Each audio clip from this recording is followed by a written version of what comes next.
Cumprimento os irmãos com a graça e a paz do nosso Senhor e Salvador Jesus Cristo. Mais um dia onde a graça do Senhor nos alcançou, nos fortaleceu e nos concedeu mais um dia, mais uma sexta-feira, mais uma semana que se concluiu e a graça do Senhor esteve conosco. Estive algum tempo, meus irmãos, sumido por conta dos afazeres da faculdade, por conta dos compromissos da minha vida pessoal. Tive que parar um pouco com os vídeos, que era rotineiro fazer toda segunda-feira, toda sexta-feira, que era bastante comum. Por conta dos meus trabalhos da faculdade, eu tive que dar um tempo, mas estarei voltando com força total nos afazeres dos vídeos. Meus irmãos, estarei falando um pouco sobre a nova vida com Cristo, a nova vida com o Senhor Jesus, a nova vida de um regenerado. Qual que é a nova vida com Cristo? Muitas das pessoas têm uma compreensão errada do que é uma nova vida com Cristo. Não sabem direito o que é uma vida com Cristo. Muitos acham que por ter ganhado um carro novo, é uma vida estar com Cristo. Tem muitas pessoas que têm essa compreensão, mas não é desta forma. E nada mais, um trecho maravilhoso que vai dizer isso é Efésios capítulo 2. Efésios capítulo 2 vai abordar esse texto tão rico, de uma maneira tão esplendorosa. Se os irmãos estiverem com suas Bíblias abertas, peço que os irmãos abram as vossas Bíblias em Efésios capítulo 2, do verso 1 ao verso 5. Leio, meus irmãos. Vocês estavam mortos por causa da sua desobediência e de seus muitos pecados, nos quais costumavam viver, como o resto do mundo, obedecendo ao comandante dos poderes do mundo invisível. Ele é o Espírito que opera no coração dos que se recusam a obedecer. Todos nós vivíamos desse modo, seguindo os desejos ardentes e as inclinações de nossa natureza humana. Éramos, por natureza, merecedores da ira, como os demais. Mas Deus é tão rico em misericórdia e nos amou tanto, que embora estivéssemos mortos por causa de nossos pecados, Ele nos deu vida juntamente com Cristo. É pela graça que vocês são salvos. Até aqui, meus irmãos, nós conseguimos ver, meus irmãos, a preciosidade deste texto. E estaremos falando um pouco a respeito desses trechos lidos. Lemos no versículo 1 que Paulo vai apontar a situação dos irmãos da igreja de Éfeso. Ele vai dizer: vocês, meus irmãos, vocês estavam mortos por causa da sua desobediência e de seus muitos pecados. O regenerado, que se regenerou, ele estava morto nos seus deleites e pecados. Ele vivia de acordo com sua natureza carnal, de acordo com suas inclinações ao pecado. Ele vivia alimentando a sua carne com coisas horrendas, pecado. Ele se alimentava os seus próprios pecados. Esses pecados que ele costumava viver, como o resto do mundo vive. Como o resto do mundo vive na prática do pecado. Nós não vemos isso? O mundo entregue ao pecado, entregue a tantas coisas. E principalmente, obedecendo ao operador, aos poderes do mundo invisível que é mencionado neste trecho. E quem que é este operador do mundo invisível? Satanás. Satanás é o espírito que é o operador deste mundo. E ele que opera no coração daqueles que se recusam a obedecer à vontade de Deus. Aquele que se inclina, aquele que mora no coração daquele que se inclina a praticar o pecado, a desobedecer a Deus. É Satanás que habita no coração do ímpio, do pecador que não quer se arrepender.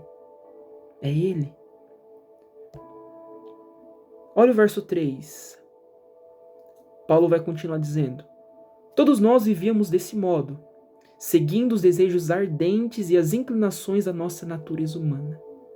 Todos nós, Paulo vai dizer, todos nós vivíamos desse modo, desobedecendo a Deus, em pecado, se inclinando mais aos prazeres da carne, da natureza humana. Nós vivíamos desse modo, da mesma forma que o ímpio vive, inclinando a nossa natureza. Éramos por natureza merecedores da ira como os demais. Paulo vai dizer, nós éramos merecedores da ira santa de Deus, como os demais merecem. Nós estávamos como merecedores da ira de Deus. Paulo vai dizer isso. Éramos merecedores da ira, merecedores da fúria santa de Deus. Mas você olha a preciosidade deste texto e você olha o verso 4. Olha o que Paulo vai dizer, tão rico. Mas Deus é tão rico em misericórdia e nos amou tanto, que embora estivéssemos mortos por causa de nossos pecados, Ele nos deu vida juntamente com Cristo. Paulo vai destacar um atributo tão santo, mas tão esplendoroso de Deus, que é a sua misericórdia. Tem uma frase de um pastor puritano que ele vai dizer: sabe o que é misericórdia? Todo o ar que você respira é misericórdia. A misericórdia de Deus nos amou tanto, mas tanto, que embora estivéssemos mortos, inclinada a nossa natureza humana, estivéssemos mortos por causa dos nossos pecados, Deus nos deu vida juntamente com Cristo. Às vezes nós achamos que temos outras prioridades, temos tantas coisas a se preocupar, e nós não olhamos para este Deus santo, esse Deus misericordioso, amoroso, que tanto nos sustenta, que tanto nos concede graça, a esse Deus soberano. E Ele nos deu vida juntamente com Cristo. Não porque somos bons, não porque nós temos a meritocracia, somos merecedores, mas porque somos imerecedores. E Deus olhou com seus olhos de misericórdia para este homem pecador e nos deu vida juntamente com Cristo. É pela graça que vocês são salvos.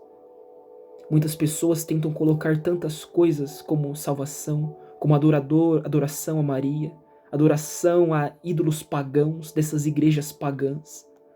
Muitos dizem que é salvo pela liturgia ritual. Muitas pessoas dizem isso. Mas olha o que Paulo vai dizer. A salvação é pela graça. Nada mais salva se não for pela graça de Deus. Você respira é pela graça de Deus, pela misericórdia de Deus. Você acorda e abre os seus olhos mesmo estando em pecado, é Deus tendo misericórdia da sua vida e te dando a oportunidade de se arrepender dos seus pecados. Mais um dia. Tudo isso é graça, é misericórdia. E eu faço uma pergunta aos irmãos. Vocês têm continuado nos seus desejos pecaminosos do pecado? Você que se diz convertido, você tem permanecido da mesma forma? Ou você tem se voltado ao Senhor de todo o seu coração? Tem se arrependido dos seus pecados? Tem abandonado a sua vida ímpia? E tem se lançado aos braços de Cristo? Você tem tido uma nova vida com Cristo? Muitas das vezes, meus irmãos, temos tão religiosos, com um coração tão voltado para a idolatria, religiosidade, vestindo uma capa.